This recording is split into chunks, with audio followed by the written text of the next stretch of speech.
नमस्कार, आप देख रहे हैं युवा हित। मैं निशांत आपका हार्दिक अभिनंदन करता हूं। आज हमारे साथ खास मुलाकात में एक ऐसे शख्स जुड़ रहे हैं जो 1996 से 2000 तक जिला अध्यक्ष कांग्रेस कमेटी रहे हैं। भारतीय राष्ट्रीय कांग्रेस से 1995 में विधायक प्रत्याशी भी रहे थे। सूर्यगढ़ा विधानसभा से सांसद प्रतिनिधि भी रह चुके हैं राजो सिंह के। और कृष्णा साहिब जी जो पूर्व केंद्रीय मंत्री थी भारत सरकार में, उनके साथ जुड़कर लगातार जनता की सेवा में उपस्थित रहे हैं और अपनी दावेदारी इस बार महागठबंधन से लखीसराय विधानसभा से जता रहे हैं। लगातार जनता के बीच में उपस्थित रहते हैं, लगातार जनता के हित में कार्य करते रहते हैं। आइए आज मिलते हैं और जानते हैं कि लखीसराय विधानसभा का इस बार किस प्रकार से वो विकास के लिए सोच रहे हैं, इनकी क्या कार्य नीति है विकास करने के लिए। सर, सबसे पहले आपका हार्दिक अभिनंदन है सर हमारे चैनल में। सर, आपसे मैं सबसे पहला सवाल जो है मेरा, लखीसराय में वर्तमान में आपकी नजर में क्या विकास हुई है? अगर नहीं हुई है तो इसके लिए आपका क्या मास्टर प्लान है सर, अगर आप लखीसराय विधानसभा से अगर आते हैं तो? ऐसा है, लखीसराय विधानसभा में 1987 में सेंट्रल स्कूल का भारत सरकार के द्वारा रेसिडेंशियल सेंट्रल स्कूल बिहार में एक मात्र था, उसमें सीतामढ़ी में सुतिहारा में, और भारत सरकार में उस समय तत्कालीन मंत्री कृष्णा साहिब ने लखीसराय में सेंट्रल स्कूल का ये दिया। आज तक 2020 हो गया। आज 33 साल में राज्य सरकार ने उस सेंट्रल स्कूल के लिए आज तक जमीन मुहैया नहीं कराई। जहाँ तक विकास की बात है तो विकास की बातें लखीसराय में जो भी हुआ है, चाहे वो पोस्ट ऑफिस का विकास हो या रेल का विकास हो, उस समय कृष्णा साहिब के वक़्त में लखीसराय का डुमरी होल्ट हुआ, लखीसराय का गरचंडा होल्ट हुआ। जितना विकास हुआ है उस समय तत्कालीन मंत्री कृष्णा साहिब के वक्त में हुआ है। कई और इस लखीसराय स्टेशन पर अब तो पता ही नहीं चलता है कि क्या हो रहा है काम धाम भारत सरकार का। लेकिन उस समय जितनी भी EMU ट्रेन है, DMU ट्रेन है, सब उस समय आपको भारत सरकार के ये हुआ। पुरातत्व विभाग के द्वारा लखीसराय में उस समय तत्कालीन विदेश मंत्री श्यामनंदन मिश्रा थे। उस समय पुरातत्व विभाग से फिर कृष्णा साहिब जी हुई, उस समय पुरातत्व विभाग से ने काम किया। और उसके बाद आया अशोक धाम का मंदिर, वहाँ पर पुरातत्व विभाग ने उसको हैंड ओवर कर दिया राज्य सरकार को अपना ये करके, उसके बाद अशोक धाम का निर्माण हुआ। आज बरैया में नवोदय विद्यालय खुला। पूरे बिहार देश में जितने भी नवोदय विद्यालय, तो ये UPA सरकार का, राजीव गांधी का ये था। इस समय पार्लियामेंट में विपक्ष के नेता लोग कहते थे कि बड़े स्कूल के बच्चे दून स्कूल में पढ़ेंगे, ये पढ़ेंगे, तो गरीब के बच्चे कहाँ पढ़ेंगे। तो एक कंसेप्ट लाया गया वो, जिसमें कि बिहार में या पूरे देश में नवोदय विद्यालय, जिसमें कि हर ब्लॉक के जो शेयरिंग होता है 3 बच्चे 4 बच्चे, उसमें फ्री में शिक्षा पाते हैं। इतने दिन से वो भी करीब 33 साल उसका हो गया छूटे हुए। कितने उस विद्यालय के पढ़े बच्चे कई संस्थानों में भारत सरकार के या बिहार सरकार के कई सरकारी कार्यालय में नौकरी पा रहे हैं, जो वो UPA का देन है। ये बात का हम लोग बहुत अच्छे ढंग से ये कर सकते हैं, क्योंकि आज उस विद्यालय से पढ़े विद्यार्थी कई अच्छे पद पर हैं। नवोदय गरीब गुरुआ परिवार का जो भी मेरिटोरियस बॉय होता है उसमें सिलेक्ट होता है, तो कई लोग अच्छे जगह पर हैं। बिहार सरकार के तो ये स्थिति है कि सब्जेक्ट बाय टीचर भी अभी कोई स्कूल में सब्जेक्ट बाय, कई स्कूल में आप देखिएगा जहाँ उर्दू का छात्र नहीं है वहाँ उर्दू का टीचर पद स्थापित है, जहाँ उर्दू का जरूरत है वहाँ उर्दू नहीं है। तो कई जगह पर आप देखिएगा खामी गिनाने का तो कई खामी है। और आप तो देख लीजिए इस बार कोरोना में कि हमारे क्षेत्र के विधायक लेबर मिनिस्टर हैं, श्रम मंत्री, अपने जिला अपने विधानसभा के भी किसी आदमी को उन्होंने टिकट कटवा के या प्रवासी जो लोग थे या वहाँ रिलीफ दिला के कोशिश करता, उनकी कोई योजना नहीं थी। जो काम लेबर विभाग को करना चाहिए उसकी कोई सूची नहीं थी, उनका कोई क्षेत्र के लिए कंट्रोल रूम नहीं था। कितने लोग बीमार पीड़ित रह गए। एक प्रतिनिधि का जो काम होता है क्षेत्र में, जो प्रतिनिधि का जो ड्यूटी होता है, कितने हो, आपने क्या दिया, इन्होंने बोला हमने इतना पैसा दे दिया। अरे विधायक फंड का पैसा कोनो आपके जेब का पैसा थोड़ी है। आप कितना दिए सो बताइए। अपने निजी का तो सैलरी है, तो आपको विधायक बनाया तब तो सैलरी है। आपने क्या दिया इलाका को? आपने कुछ इलाका को तो दिया नहीं। वहाँ आपका जो विधायक फंड है वो आप वो भी यदि आप बढ़िया से दे देते है ना, वो भी देने में कंजूसी कर रहे हैं। आप 50 आप बोलते कि मेरा 2 साल का विधायक फंड लेके अपना काम कर दिए कोरोना में। आप तो दिए नहीं। आप यदि मान लीजिए कुछ 2 महीने का 3 महीने का दिए तो कौन उसमें आपका क्या योगदान है? आपको जनता विधायक बनाया तब तो आप दे रहे हैं। इसमें आप अपने चेक से कितना दिए हैं? अपने जो चेक है, जो अपना सेल्फ अकाउंट है, उससे कितना दिए हैं? पब्लिक कुछ पब्लिक को जानना चाहिए। उन्होंने क्या काम किया इलाका में? समूचा रोड का हालत खराब है, समूचा इलाके में कहीं पेयजल योजना है, नल जल योजना है, राज्य सरकार का पूरा पानी के लिए त्राहिमाम हो गया जनता। मान लीजिए पानी के लिए आपका लेयर भाग गया तो नल जल योजना काम कहाँ करेगा? लेयर काम करेगा तो ये सरकार के पास रिपोर्ट होगी तब तो कि कितना गांव में लेयर भाग गया, क्या उसका अल्टरनेट व्यवस्था करें, या सेंटर पे पाइपलाइन कहीं 2-3 पाइपलाइन जाए उससे थ्रू हो लाइन। अब मान लीजिए वो गांव में पंचायत के टाल के इलाका में दूर में पंचायत है तो वहाँ पानी कहाँ से आएगा? मान लीजिए जब तक बोरी का लेयर भाग जाएगा तो उसकी कोई अल्टरनेट व्यवस्था होना चाहिए ना। अब चापाकल से ये सिस्टम खराब हो गया। अब लोग कहता है कि चापाकल पहले था तो ज्यादा बेटर था, क्योंकि पानी तो मिल जाता था। अब जल नल जो है तो लेयर भाग रहा है, उसका अल्टरनेट जब तक पाइपलाइन बिछा के खाली योजना बना दीजिए, जब तक ये पाइपलाइन बिछाएंगे और तब तक मालूम हुआ वो पाइप उखड़ गया तो फिर से ये सिर्फ ये इसमें पब्लिक को कोई इसमें आराम ज़्यादा मिलने वाला नहीं है। और बहुत जगह हुआ नहीं, रिकॉर्ड बनाने के लिए लोग कह रहे हैं कि भाई आधार कार्ड दे दीजिए आपके यहाँ लग गया। सिर्फ सरकार अपना इसलिए कि पिछले बार वादा की थी पानी नहीं देंगे तो घर नहीं आएंगे, तो पब्लिक बता देगी कि क्या पानी मिला क्या नहीं मिला, पानी मिला या क्या मिला बता देगी। तो पब्लिक तो सब जानती है ना कि हमारे घर में क्या सुविधा मिला, हमको क्या सुविधा चाहिए। तो सुविधा तो मिला नहीं इलाके में। सर आपसे सवाल रहेगा मेरा कि किसानों की जो वास्तविकता है अभी बिहार में, लगातार उनकी आमदनी में कमी आती जा रही है। आपके लखीसराय विधानसभा क्षेत्र में भी किसानों की संख्या काफ़ी है, लोग किसानी से जुड़े हुए हैं सर। तो आप क्या उनके लिए सोचेंगे, कैसे उनको मेन फ्रेम में लाने का सोचेंगे ताकि उनकी आमदनी बढ़ सके, वो खुशहाल जीवन यापन कर सके? सर देखिए, इस कोरोना की वजह से लखीसराय में सिर्फ किसान का ये नहीं है, सिर्फ फसल का नहीं है, वहाँ सब्जी का बहुत बड़ा मंडी है। पहले कांग्रेस के में, आज वहाँ पर एक कोल्ड स्टोर नहीं है, आलू रखने का जगह नहीं है, प्याज रखने का जगह नहीं है। बहुत बड़ा किसान का वो समझिए बहुत बड़ा हब है वो किसान का। अब आप बताइए, मकई का भुट्टा नहीं टूट सका, नहीं बिक सका कोरोना की वजह से। किसान को वहाँ हानि हुआ, किसान को हानि हुआ कि फसल जो हुआ उसको ले वाले। अब मान लीजिए सरकार निर्धारित की 1925 रुपये गेहूँ का रेट, और गांव में मिल रहा है 1700 रुपया में लोग क्विंटल। अब कोई लेने वाला नहीं, उसको बेचना चाह रहा है, अब कोई लेने वाला नहीं है। कई जिला में सुने कि गेहूँ भेजा जा रहा है, हमारे जिला में कोई गेहूँ ले ही नहीं रहा है। पता नहीं क्यों नहीं ले रहा है, कोई या क्या कारण है हम नहीं जान सकते, क्योंकि जो प्रतिनिधि हैं, जिनकी ड्यूटी है, जिनकी जवाबदेही है। मकई 1000 रुपये क्विंटल है, कई दियारा इलाका में 900 रुपये क्विंटल में भी आज मकई मिल रहा है।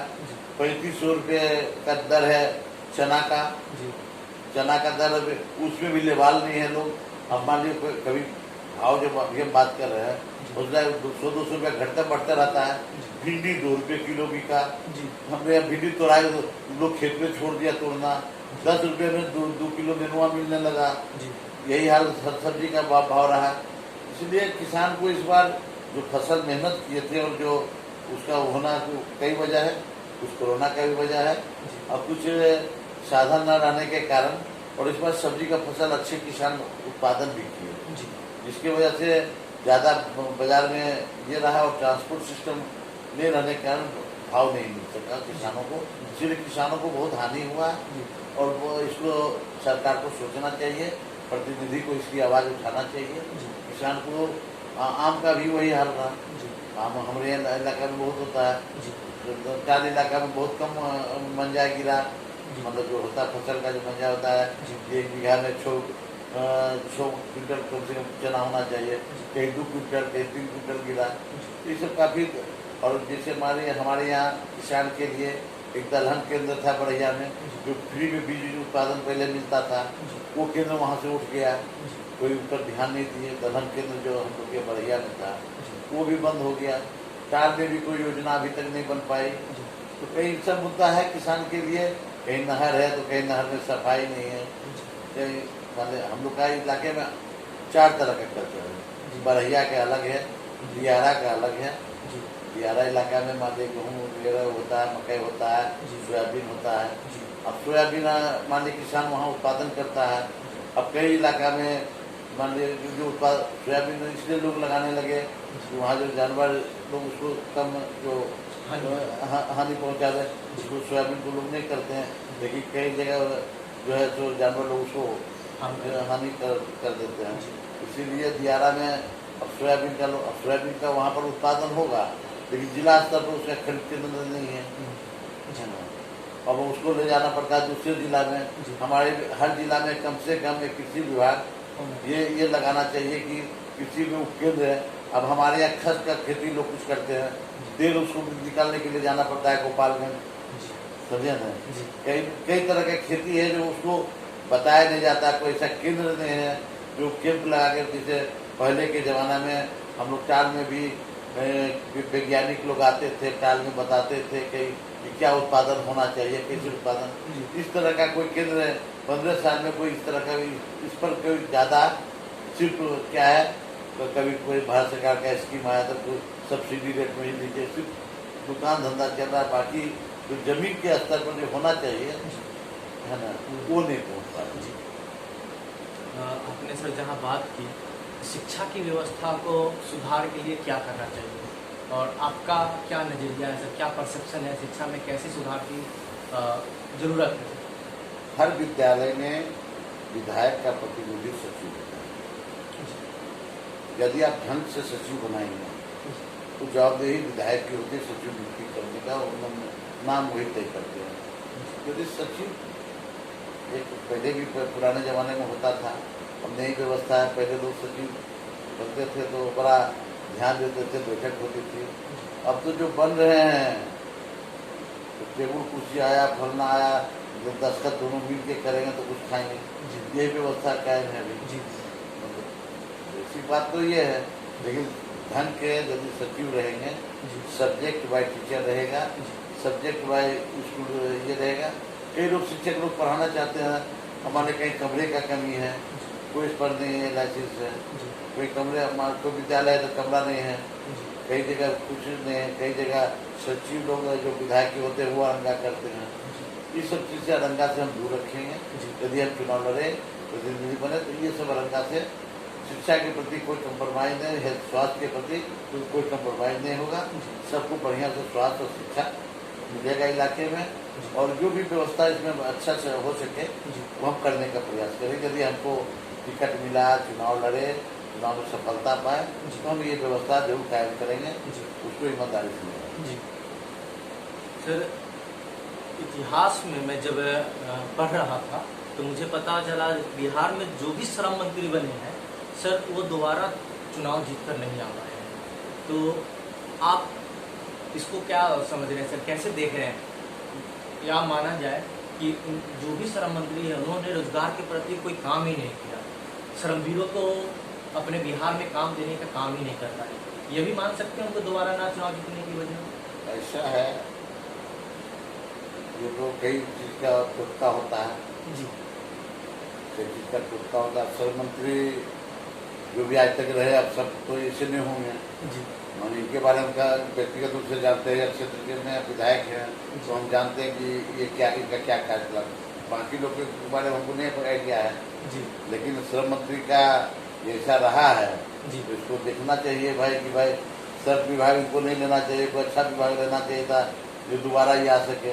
लेकिन हमको लगता है श्रम मंत्री जब आज तक नया है तो कुछ होगा तो अलग सा ही होगा, लेकिन वो होना नहीं चाहिए ऐसा। ये कंटिन्यू करेगा जो आप जो कह रहे हैं, जी जी ये कंटिन्यू करेगा कि ये दोबारा नहीं आ पाएगा। जी पलायन शब्द को आप कैसे देख रहे हैं सर? इस कोरोना लॉकडाउन के पीरियड में आपने देखा होगा कहीं से भी मजदूर आ रहे हैं तो सिर्फ बिहार के लिए, और उन्हें प्रवासी मजदूर का दर्जा दे दिया गया। कैसे देख रहे हैं इस पर? वो लोग तो घर के हैं, बिहार के हैं, जन्मभूमि जहाँ जन्म होता है वहीं के लोग कहलाते हैं। जी अब ये कहाँ से इस शब्द कौन डिक्शनरी से लोग खोज के आए? हम अपने घर में यदि हम आ रहे हैं जी और हम और कहीं और सब जगह से यदि हमको निकासी हो गया या आर्थिक रूप से कमजोर हैं, जी उसको ये सब जो दिया गया है प्रवासी, जी ये नहीं देना चाहिए था, क्योंकि जन्म जिसका जहाँ होता है जी उसको हमारे हमारे विजय सिन्हा का दर्द क्यों होगा? जी वो ऑलरेडी उस जिला के हैं ना, घर तो हम मेरा भी 5 जगह है, जी हम सब जगह हम नहीं कह देंगे यहाँ के हम वासी हो गए। जी जहाँ जन्म होता है वहीं के वासी होता है। जी इसीलिए विजय सिन्हा जी को ये सब दर्द नहीं पता है, जी क्योंकि वो खुद प्रवासी हैं क्षेत्र के लिए, जी है ना। जी अब वो घर वो बना लिए हैं जी तो बुझ रहे हैं कि हम घर वहाँ के हो गए, उससे नहीं होता है ना।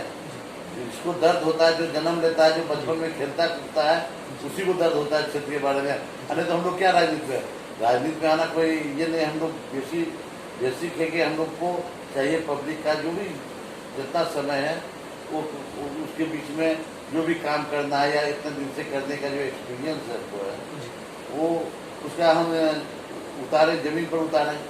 जो भी कोशिश है, जो भी हमारे सुचिंतक लोग हैं, जो लोग हैं, सब लोग लगे हुए हैं और इस बार उनको सफलता हाथ नहीं लगेगी। जहाँ प्रत्याशी हमको बनाएगा तो सफलता उनको हाथ नहीं लगेगी। वो हम इस बात का हम आश्वस्त हैं। जी सर, आखिरी सवाल आपसे है, जो 15 साल से सरकार चला रहे हैं नीतीश कुमार जी, और लगातार बोलते हैं कि मैं सुशासन की सरकार चलाता हूं, और लगातार अगर कुछ पिछले सालों का रिकॉर्ड देखा जाए तो अपराध का ग्राफ जो है लगातार बढ़ता जा रहा है। तो क्या इसे मान सकते हैं कि सुशासन पूरा फेल हो रही है? देखिए, कुछ सुशासन बाबू या सुशासन जब कंट्रोल हुआ था, जब फास्ट ट्रैक कोर्ट चला, उस समय फास्ट ट्रैक कोर्ट में जो कोर्ट में गवाही और सिस्टम था, उस समय कंट्रोल था। फास्ट ट्रैक में हम देखते थे हमारे जिला में 5 जज होते थे, और 5 जज में के मुश्किल से 4-5 केस आता तो बोलते थे लोग कि पता चलता था कि बहुत केस कम है वहाँ पर। उस समय यदि ज़्यादा कंट्रोल किया जाता तो कंट्रोल होता। अब तो सब तो अलग अलग काम में लोग लग गए हैं। अब उनको अपना लॉ एंड ऑर्डर करेंगे कि दारू पकड़ेंगे कि बालू पकड़ेंगे, उसी में ज़्यादा व्यस्त, बालू और दारू पकड़ने में ही ज़्यादा टाइम देते। तो कानून व्यवस्था वाला जो काम है, लिखने पढ़ने का जो होता है, वो कमज़ोर होता है, तो उसको मामला थोड़ा कमज़ोर, तो प्रशासनिक कानून व्यवस्था तो गड़बड़ाएगा ही, स्वाभाविक है। पहले ये राज्य सरकार के बड़े बड़े पदाधिकारी, उनको उसका अलग विभाग है, उसमें विभाग है, एक्साइज विभाग है। अब एक्साइज विभाग को न करके एक्साइज में भी देख रहे कई जगह बिल्डिंग, हमारे जिला में भी बिल्डिंग बन रहा है। अब एक्साइज विभाग में ही यदि डिप्रेशन पर फोर्स दे दें तो हम थाना को तो फ्री कर देंगे, थाना वाला दारू नहीं पकड़े, थाना वाला कानून का व्यवस्था देखे। तो पता नहीं सरकार का क्या सोच है। यदि उसको करना चाहिए, उत्पाद विभाग को ही करना चाहिए वो काम, कानून व्यवस्था काम पुलिस को करना चाहिए। अब उत्पाद, अब वो काम में भी पुलिस करती है, उत्पाद विभाग भी करती है, तो दोनों मिलकर एक ही काम में लगेगा, तो स्वाभाविक है उधर फोकस कम होगा तो कानून व्यवस्था की स्थिति खराब होगी। तो दर्शकों, आपने अभी सुना सर की बातों को, और सर ने बहुत ही साफ तरीके से कहा कि जब तक हम धरातल पर उतरकर जनता की जन समस्याओं को जब तक सुनेंगे नहीं तब तक उचित समाधान नहीं हो पाएगा। और बिल्कुल इनकी बातों से मैं भी समर्थन करता हूं कि जब तक कोई भी जनप्रतिनिधि, चाहे वो सांसद हो, चाहे वो विधायक हो, चाहे वो जिला परिषद या पंचायत का एक छोटा सा प्रतिनिधित्व क्यों न करने वाले हो, उन्हें धरातल पर उतरना पड़ेगा और जनता की जन समस्याओं को सुनना पड़ेगा, तब जाकर उनका उचित समाधान हो पाएगी। समाधान करने के लिए आपके अंदर में जज्बा होना चाहिए और जनप्रतिनिधि को जमीन पे उतरनी पड़ेगी। सर, आपने जो अपना कीमती समय सर युवा हित चैनल में दिया, उसके लिए आपको बहुत बहुत साधुवाद। और आशा करते हैं कि सर आप लखीसराय विधानसभा से चुनाव जीतकर आए और आपने जो हमारे चैनल के माध्यम से जनता से जो वादे किए हैं, जनता से को जो बताए हैं अपना व्यू, वो आप सफल करें और जनता आपको अपना वोट देकर अपना आशीर्वाद दे सकते हैं। बहुत बहुत